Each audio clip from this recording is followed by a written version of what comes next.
మన దేశంలో ఇండియా అంటే ప్రేమలోనోళ్ళు లేరు కానీ బాధ్యత లేని వాళ్ళే ఎక్కువ ఉన్నట్టు కొడుతున్నది. మరి లేకుంటే ఏంది? చెత్త ఎక్కడ పడితే అక్కడ వేయద్దు అనే ఇంగితం లేని వాళ్ళు ఎక్కువ ఉంటే ఎవరు మాత్రం ఏం చేస్తారు చెప్పుండ్రి.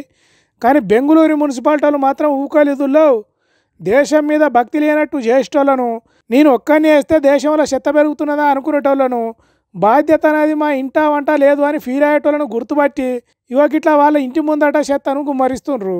మీరు రోడ్డు మీద ఏడబడితే ఆడ చెత్త వేసుకుంటా పోతే ఊడ్చుకుంటా వచ్చేదానికి మున్సిపాలిటీ వాళ్ళు ఏమన్నా మీ జీతగాళ్ళ? భారతీయునిగా ఉన్నప్పుడు బాధ్యతతో ఉండాలి కదా. చదువు సంధ్య లేని వాళ్ళ తీరుగా చెత్తను మీ ఇష్టం ఉన్న కాడ వేస్తే గిట్లనే చేస్తామన్నట్టు చేసిండ్రు. ఇప్పుడు ఎత్తిపోసుకోండి. ఈ చెత్త ఎత్తుతుంటే తెలుస్తుంది మున్సిపాలిటీ వాళ్ళు బాధలు ఎట్లుంటాయో. ఇప్పటికైనా బుద్ధి తెచ్చుకొని మెదులుండ్రి అన్నట్టు చేసిండ్రు. అంతేకాదు 2000 fine వేసిండ్రట.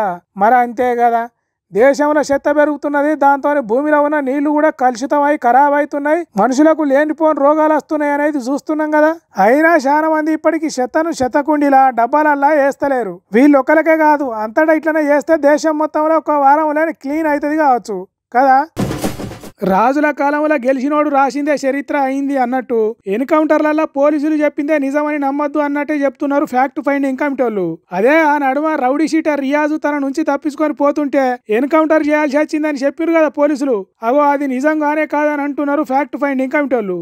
Riaz is not the rowdy shooter that he was made out to be. The way Pramod died is very mysterious, suspicious.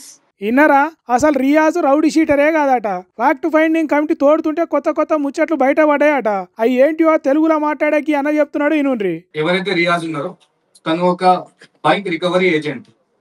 తనకు అక్కడ ఆ బైక్ రికవరీ చేస్తుండగా ఒక బైక్ లో తనకి 3 lakhs రూపీస్ దొరికేది. ఆ 3 lakhs రూపీస్ ఏవైతే ఉన్నాయో తను ఆ 3 lakhs రూపీస్ ని ఖర్చు పెట్టేశాడు. ఒక బర్గ్మ్యాన్ స్కూటీకి ఉన్నాడు, ఇంకో కొంచెం అమౌంట్ తన దగ్గర ఉండే లేదో ఓవరాల్ గా ఖర్చు అయిపోయింది.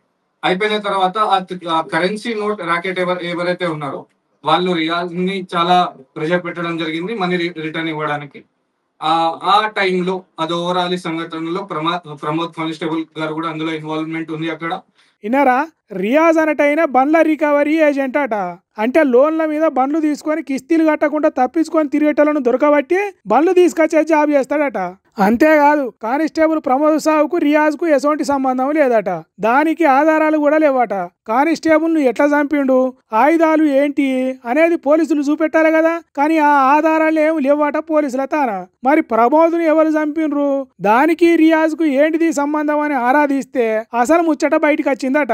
బైక్ రికవరీ ఏజెంట్ అయిన రియాజు ఆసిఫ్ అయిన దగ్గర బండిని రికవరీ చేసిండట. దాని డిక్కిలో 3 లక్షల దొంగ నోట్లున్నాయట.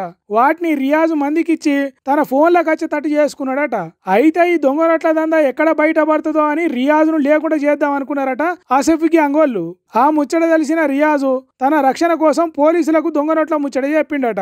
దానికి రియాజును కాపాడటానికి పోలీసులు 1 లక్ష లంచం అడిగినరట. దాంట్లోకి కానిస్టేబుల్ ప్రమోద్ నడిమిట్లో ఉండి నడిపిస్తున్నాడట. ఒక్కసారి పై ఆఫీసర్లకు తెలియకుండా ప్రమోద్ రియాజు ఇద్దరు ఒక కాడ కలుసుకున్నారట. ఆ ముచ్చట ఆఫీస్ కు తెలిసి వచ్చి కానిస్టేబుల్ చంపిండట. రియాజ్ అక్కడి నుంచి తప్పించుకున్నాడట. ఆ దొంగనట్ల వ్యవహారంలో ఎవరో పెద్ద రాజకీయ లీడర్ ఉన్నాడు కాబట్టి వాళ్ళ పేరు బయటికి రావద్దు కాబట్టి ఈ దొంగ వ్యవహారాన్ని గంప కింద దాచిపెట్టాలి కాబట్టి రియాజ్ ఒక్కనే లేపేస్తే సరిపోతుందని ఎన్కౌంటర్ చేసిండ్రట పోలీసులు. అంతేగాని రియాజు పోలీసుల తుపాకులు గుంజుకునుడు లేదు, చంపే ప్రయత్నం చేసుడు లేదని చెప్తున్నారు. ఏదో పెద్ద కుంభకోణం బయటికి రాకుండా చేస్తానికే ఈ ఎన్కౌంటర్ కట్టుకథ అని చెప్తున్నారు ఈ ఫ్యాక్ట్ ఫైండింగ్ కమిటీ వాళ్ళు. మరి చూడాలి తర్వాత ఎన్ని మార్పులు తిరుగుతుందో రియాజ్ ఎన్కౌంటర్ కేసు ముందు ఏమవుతుందో చూడాలి.